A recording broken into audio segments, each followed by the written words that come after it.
making headlines. The President extends congratulations to the Maldivian teams for their significant achievements at the Asian Surfing Championship 2024. The Foreign Minister concludes his official visit to Saudi Arabia. And the government decides to intensify its efforts in combating illegal immigration through an expanded series of operations.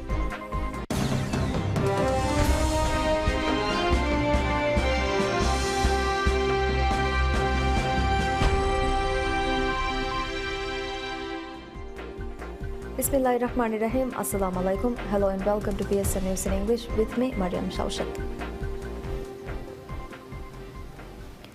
President Dr. Mohamed Muizzu extends congratulations to the Maldivian teams for their significant achievements at the Asian Surfing Championship 2024. The teams have been qualified for the Asian Games 2026 set to be held in Japan. During the championship, Hood Ahmad secured his spot at the Asian Games with an impressive performance in the quarter-finals of the men's open category. Hood placed third in his heat with a standout score of 9.10. His South Asian competitor, Indian athlete Harish Muthu, also achieved third place in his respective heat with a score of 6.76. In this heat, 4 local athletes competed alongside 2 athletes from India. In the women's division, Mariam Rahil Naseem competed in the third round of the women's open category and secured third place in her heat with a score of 4.2. Her competitors included athletes from India and Sri Lanka. Thanks to the outstanding performances of the local athletes, the Maldives ranked first in the South Asian region and fourth in Asia. The Asian Surfing Championship 2024 took place in Toulouse-do Kaf Atoll from August 17th, with over 100 athletes from 20 countries participating. This event marks the third time the Maldives has competed in the championships. Minister of Foreign Affairs Moosa Zamir concludes his official visit to Saudi Arabia. The 4-day visit was undertaken by the minister at the invitation of the Minister of Foreign Affairs of the Kingdom of Saudi Arabia, Prince Faisal bin Farhan Al Saud. During his official visit, Minister Zamir held fruitful discussions with several government dignitaries of Saudi Arabia and members of the Saudi Fund for Development (SFD). In the meeting between Minister Zamir and Minister of Foreign Affairs of Saudi Arabia, Prince Faisal bin Farhan Al Saud, Minister Zamir presented a letter from President Dr. Mohamed Muizzu to Saudi Arabia's Foreign Minister. The letter was addressed to the Crown Prince and Prime Minister of Saudi Arabia, Prince Mohammed bin Salman bin Abdulaziz Al Saud.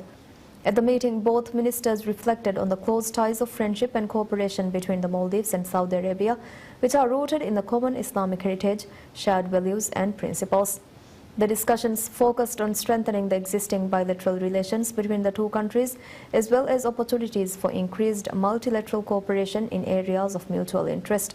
Both ministers also discussed the holdings of the first round of bilateral political consultations between Maldives and Saudi Arabia at a mutually convenient time. Minister Zamir also expressed gratitude for Saudi Arabia's long-standing support for the Maldives and conveyed hopes for increased bilateral engagements following this visit. Furthermore, Minister Zamir met with the Assistant Minister of the Ministry of Investment for Saudi Arabia, Engineer Ibrahim bin Yusuf Al Mubarak. The ministers held important discussion pertaining to the enhancement of economic development ties. They discussed various investment opportunities in the Maldives. The government decides to intensify its efforts in combating illegal immigration through an expanded series of operations. Ministry of Homeland Security and Technology, alongside Maldives Immigration, has been actively conducting raids and operations over the past few months. In a press conference, the authorities shed light on the initiatives of the newly formed task force dedicated to addressing illegal immigration.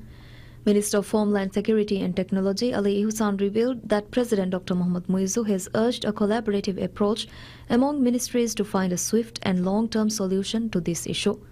The task force, which includes the Health Protection Agency (HPA), the Maldives Food and Drug Authority (MFDA), and the Ministry of Economic Development and Trade, will see active participation from these bodies in all raids and operations. They will also take necessary legal actions as part of this effort. The initiative to address illegal immigration was launched by President Dr. Mohamed Muizzu in July following cabinet recommendations. Since then, joint operations between Ministry of Homeland Security and Maldives Immigration have led to the detention of several immigrants involved in illegal trade and food production activities that fail to meet food security standards. Efforts are ongoing to deport these individuals. To tackle the issue, the government has introduced a nationwide program named Operation Kurangi. The operation includes biometric identification procedures aimed at gathering undocumented immigrants and facilitating their deportation through coordinated efforts with relevant embassies. Minister of Cities, Local Government and Public Works Adam Sharif Umar states the results of a scientific study on the decentralization of administrative areas in the Maldives will be publicized on August 25th. The study is conducted by Maldives National University, MNU. In an interview with PSMNEWS, Minister Adam Sharif Umar shared that following the publication of MNU's findings, Ministry's teams will embark on a nationwide tour to various regions to assess and implement the necessary reforms based on the study's insights. The minister stated that the findings of the study will be shared on Sunday, highlighting that efforts are underway to identify any laws that may conflict with or pose challenges to the decentralization system. The minister emphasized the importance of seeking input from council members, the Civil Service and Women's Development Committees (WDCs) to ensure that the decentralization system evolves effectively. Minister Adam Sharif also noted that President Dr. Mohamed Muizzu has advised the ministry to seek guidance from experienced professionals while undertaking reforms in the decentralization system. A recent discussion meeting focused on decentralization reform was attended by key figures involved in drafting the constitution, researchers instrumental in introducing decentralization, and former ministers and mayors. The ministry is committed to refining the system based on these valuable insights. The Ministry of Cities, Local Government and Public Works is currently working on a roadmap aimed at strengthening the decentralization system. Over the next month, the ministry will actively seek the opinions of citizens and engage with councils across the country. Additionally, consultations will be held with those who have previously served in council roles. The government remains dedicated to empowering councils and ensuring the success of the decentralization process.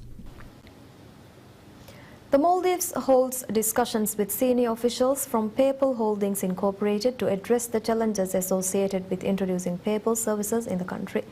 In a social media update, Minister of Economic Development and Trade, Mohammed Said, revealed that discussions took place with PayPal's President for Global Marketing in an online meeting. The focus of these discussions was on the difficulties faced by Maldivian e-commerce businesses in receiving payments through PayPal. PayPal, a widely used e-wallet application, facilitates convenient online transactions. However, while Maldivians can use PayPal to send funds abroad, they encounter challenges when it comes to receiving payments. Minister Said reiterated President Dr. Mohamed Muizzu's commitment to introducing online payment systems and e-wallets in the Maldives.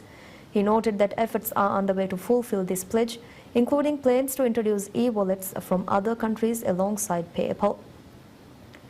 The minister has previously announced intentions to bring India's RuPay card to the Maldives as part of these efforts.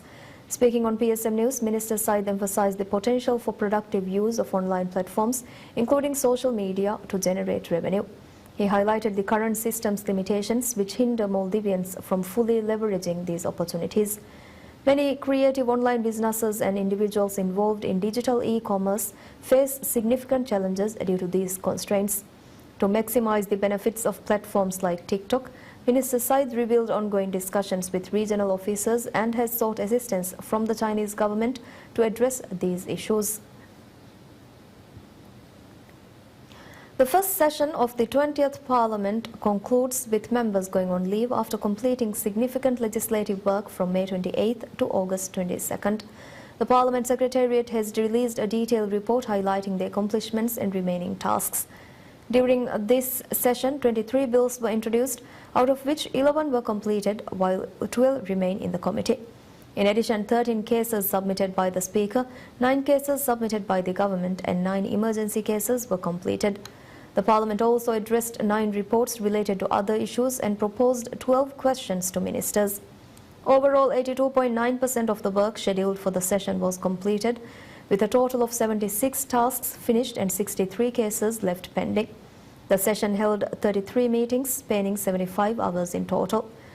Notably, several key bills were passed during these sessions, including the Decentralization of Administrative Areas Act Amendment Bill, Local Councils Election Act Amendment Bill, Tourism Act Amendment Bill, Employment Act Amendment Bill, the Foreign Investment Bill, Financial Securities Act Amendment Bill, Healthcare Act Amendment Bill, the Legal Profession Act Amendment Bill, and the Infrastructure Planning and Management Bill.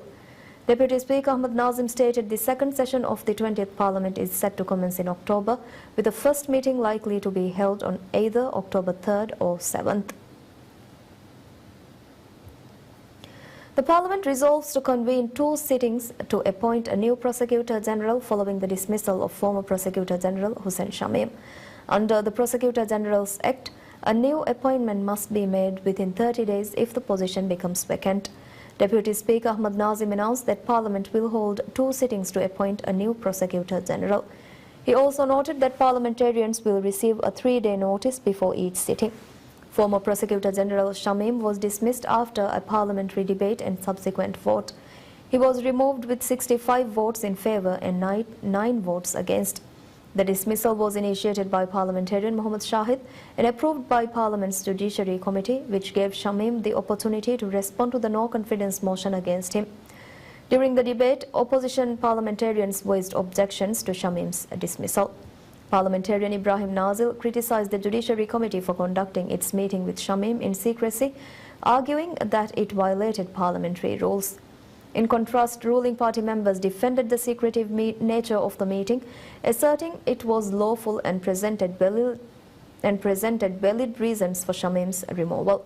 Shamim faces several allegations, including mishandling high-profile cases, such as the sexual assault charges against former Tourism Minister Ali Wahid, the case against former Youth Minister Ahmad Mahlouf, and failing to appeal an alleged rape case involving a foreigner. Additionally, he is accused of withdrawing human trafficking charges against former parliamentarian Ali Riza, cases related to same-sex relationships, and 77 alcohol-related cases. There are also allegations that he decided not to prosecute those involved in the ventilator case and discriminated against employees of the Prosecutor General's office. Some media reports suggested that Shamim resigned during the parliamentary voting session. However, Chairman of the Parliament has confirmed. Parliament Speaker has confirmed that Shamim's resignation letter was not submitted to the President's office prior to the vote. Bank of Maldives BML Islamic announces its substantial investment in the Islamic University of Maldives IUM Sanabil project, a major initiative aimed at developing a cutting-edge 7-story campus for tertiary education in Hurmale. The investment marks a significant milestone for BML Islamic, as it becomes the first banking institution in the Maldives to fully subscribe to an Islamic capital market instrument issued by a statutory body, the IUM Sanabil Sukuk, issued in June 2024. Director of Islamic Banking at BML, Hassan Kalam, emphasized the importance of this investment, stating the investment stands as a testament to BML Islamic's steadfast dedication to enhancing the Islamic banking and finance sector while simultaneously nurturing the growth of Islamic education. He added the project will yield long-lasting benefits for both the IUM and the local community and will drive the establishment of a knowledge-based economy. BML Islamic is recognized as a leading provider of Sharia-compliant financial solutions in the Maldives, offering innovative and ethical banking services to individuals, businesses and institutions. The investment aligns with BML Islamic's commitment to fostering the growth of Islamic education and supporting the development of essential infrastructure in the Maldives. State Trading Organization STO and Maldives Ports Limited MPL sign a Memorandum of Understanding to collaborate on providing enhanced services to vessels offering bunkering services in the northern Maldives. The agreement marks a significant step towards boosting maritime services in the region, which is a crucial route in international shipping. The MOU was signed at a ceremony held at MPL office with MPL's CEO Mohammad Wajih Ibrahim and STO's Managing Director Shimad Ibrahim representing their organizations. Under the agreement, STO will handle the bunkering services, while MPL will offer additional support services required by the vessels. The collaboration between STO and MPL aims to provide a comprehensive range of maritime services, including pilot boat services to guide ships approaching the Maldives, as well as the provision of water, food and other necessary equipment. The agreement also includes efforts to market these services effectively to attract more international vessels to the region. CEO of MPL Wajih emphasized the strategic importance of the northern region in international maritime routes and highlighted the potential benefits of offering bunkering and other maritime services in this area. He noted even without significant advertising, 6 to 8 new boats request water services from the area each month, indicating strong demand. The introduction of oil and water services is expected to create substantial business opportunities. Additionally, the government is working on launching a banking service which is anticipated to significantly boost the country's revenue. 2 vessels are currently being brought in to initiate this service, further enhancing the maritime infrastructure in the northern Maldives. Maldives Marketing and Public Relations Corporation MMPRC launches the Discover Maldives webinar series, a global initiative designed to enhance the Maldives' presence as the premier travel destination and engage travel trade professionals worldwide. The series aims to provide in-depth insights into the diverse tourism offerings of the Maldives, attracting more visitors from key and emerging markets. The inaugural webinar for the French market, held on August 21st, kicked off the series.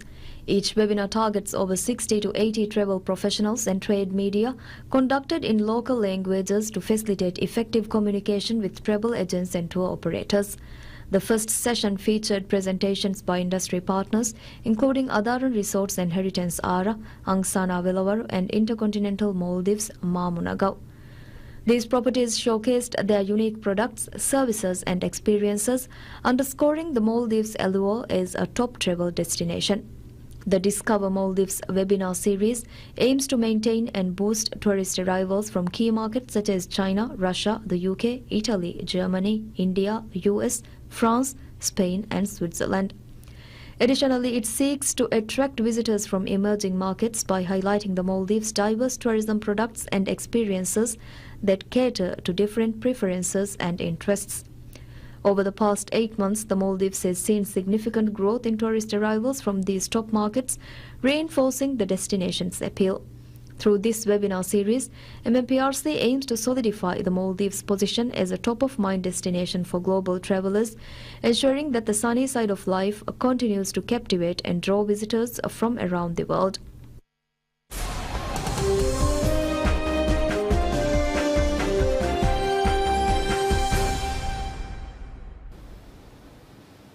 The European Union says that it is confident that European subsidy schemes on dairy products are in line with international trade rules after China opened an anti-subsidy probe into dairy imports from the EU. China's probe stepped up tension with the 27-member bloc a day after Brussels published its revised tariff plan for China-made electric vehicles. The EU on Tuesday revised its proposed punitive duties on imports of Chinese EVs to 36.3% from an initial planned duty of 37.6%, but fell short of abandoning them, as Beijing had called on Brussels to do. The revision drew rebuke from China's Commerce Ministry, which in response said it is firmly opposed to and highly concerned about the findings and vowed to take all necessary measures to protect Chinese firms. The anti-subsidy investigation on dairy announced by China's Commerce Ministry, the latest in a series of Chinese probes this year into EU agricultural goods, will focus on various types of cheeses, milks and creams intended for human consumption. European Commission spokesperson Olaf Gill said the bloc firmly defends the interest of dairy industry and of the common agricultural policy. I would just really stress that the Commission will firmly defend the interests of our dairy industry and of our common agricultural policy, and we will take all necessary actions to ensure that this investigation fully complies with all relevant World Trade Organization rules. China will examine 20 subsidy schemes from across the bloc, specifically from Austria, Belgium, Croatia, Czech Republic, Finland, Italy, Ireland and Romania. European Dairy Association head Alexander Anton told Reuters, Beijing's move shows a further degradation of trade relationships between the EU and China, adding that among the bloc countries, France would be the most impacted if the probe results in restrictive measures. I mean, we've heard the High Representative of the European Commission speaking about the Chinese-European trade relationships, and which is in troubled waters right now. There are turbulences all over, and the Chinese made it, for me, quite visible that the tariff that have been decided at European level on the electric vehicles may have been the trigger for that procedure, which is again, agri-food products are again a collateral damage, if you will, in a greater trade turbulence. According to Chinese customs data, the EU was China's second largest source of dairy products with at least 36% of the total value of imports in 2023, behind only New Zealand. According to the data from the European Commission's Directorate General for Agriculture and Rural Development, which cited Eurostat, the EU exported 1.7 billion euros, $1.84 billion, in dairy products to China in 2023, down from 2 billion in 2022.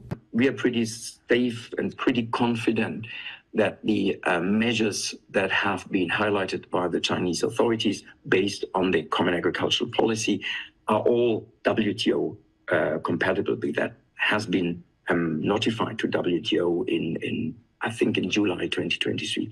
So there we are really basically, legally speaking, on a rather safe ground. But if the Chinese authorities feel or think that there is ground of investigations, we will be more than happy to support and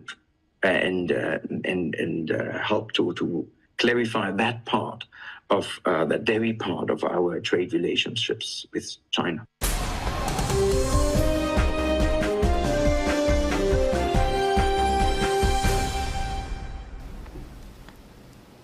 Disappointed pro-Palestinian activists say Kamala Harris's speech to close the Democratic Convention in Chicago failed to demonstrate any break from the status quo after a week in which the most divisive issue facing the party was mostly ignored.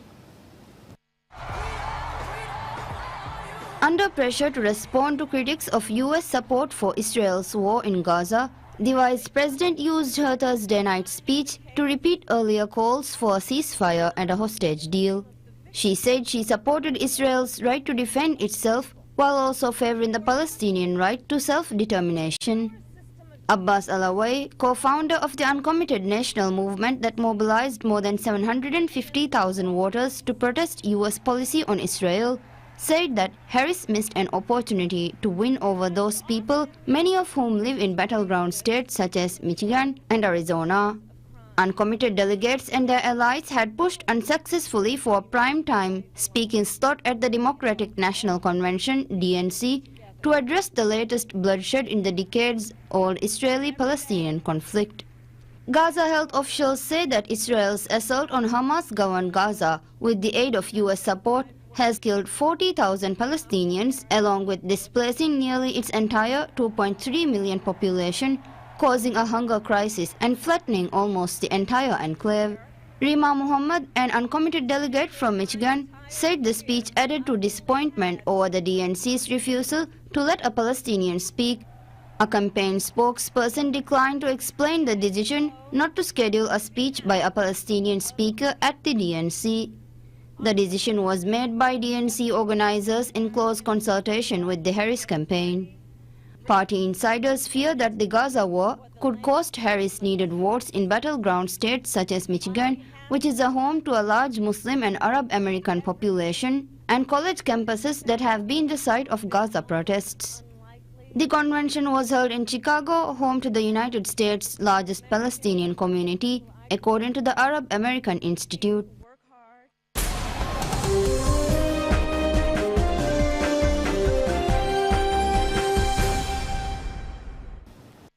Arsenal agrees a fee worth up to $42.7 million to sign midfielder Mikel Merino from Real Sociedad, according to media reports.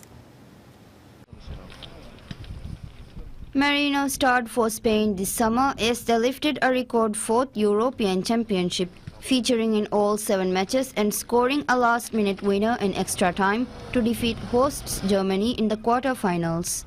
The 28-year-old spent 6 seasons in San Sebastian after signing from Newcastle United in 2018, helping Real Sociedad qualify for European competitions for 4 straight years, the longest run in club history.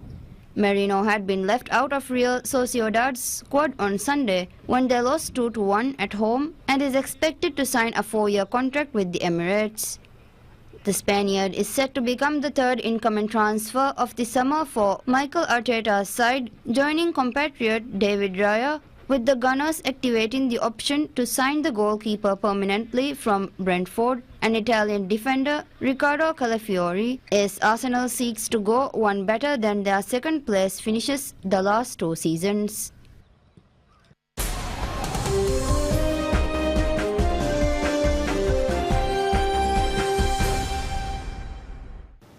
South Korea, a global leader in the production of chips that power generative AI, is quick to embrace novel uses of the technology.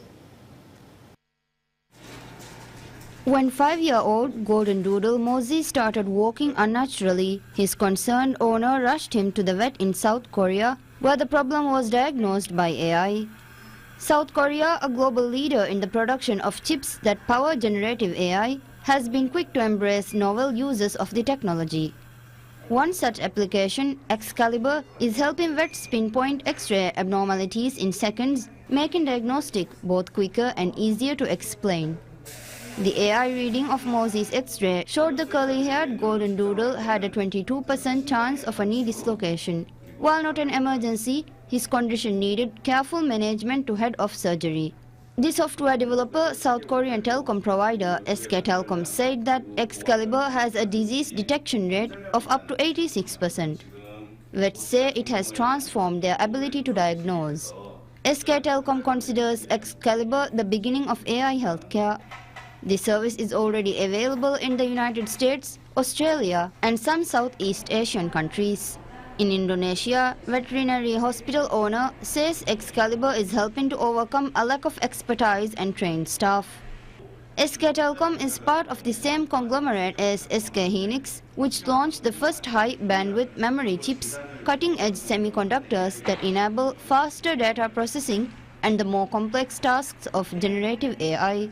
While many experts are questioning the payoff of lavish AI investments following a recent fall in technology stocks, the conglomerate CEO remains committed.